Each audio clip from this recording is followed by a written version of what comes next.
And welcome back. So, what if The Boys finally turns its most dangerous character into something even worse?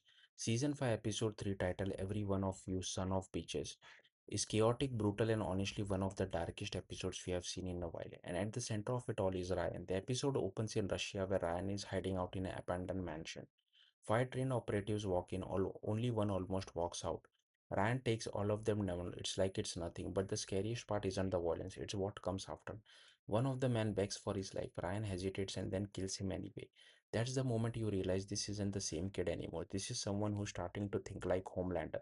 And that's terrifying. Back on the main stage, Homelander, played by Anthony Starr, is doing what he does best, controlling the narrative. He publicly claims that Soldier Boy is his father. Why? Part of it is ego. He wants validation. He wants to feel like he comes from something powerful. But it's also strategic because Soldier Boy has something called V1 in his blood, which makes him immune to the virus designed to kill Supes. And if Homelander can get that, he becomes unstoppable. Meanwhile, Annie and Yugi, played by Aaron and Jack, come up with a risky plan. They decide to go straight to the source, Stan. But of course, nothing in this show is ever simple. Homelander sends a team after them, Black Noir 2, The Deep, and others, basically turning this into a ticking time bomb. Then we are introduced to a new wildcard, Zoe. She is the daughter of Victoria, and she's not just another kid. Thanks to Compound 5, she can literally unleash tendrils from her mouth, lined with teeth. Yes, it's that kind of show. Zoe hates Billy Butcher, played by Carl Urban, for killing her mother. She wants revenge. But here's where things get complicated. She meets Ryan, and somehow they connect. There's this strange, almost innocent bond between the two extremely dangerous kids. But it doesn't stay innocent for long. Zoe asks Ryan to help her kill Butcher.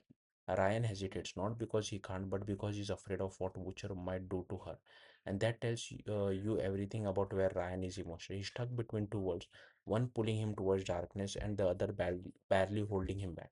Speaking of messed up relationship, Homelander starts hallucinating Madeline Stillwell, again played by Elizabeth, who basically feeds his god complex and tells him exactly what he wants to hear. At this point, his grip on reality is slipping fast. Back at Stan Edgar's compound, secrets start unraveling. We meet Maverick, the son of Translucent, and we learn that Stan has been manipulating the truth for years, including who killed his father, and then everything spirals. Zoe sneaks off to kill Butcher, but instead finds her father alive. Emotional moment, right? Yeah, until it leads to even more chaos. Frenchie and Kimiko confront them, but instead of escalating things, Kimiko makes her rare choice. She lets Zoe go. She wants her to have a chance to be just a kid. This moment hits differently in a show like this. But peace doesn't last long. The soup team tracks everyone down. Maverick tries to help, but gets brutally killed because the enemy literally can't see him.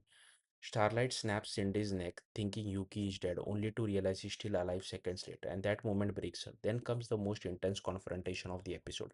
Ryan finally faces Homelander. He accuses him of what he did to his mother and tries to kill him, but he can't.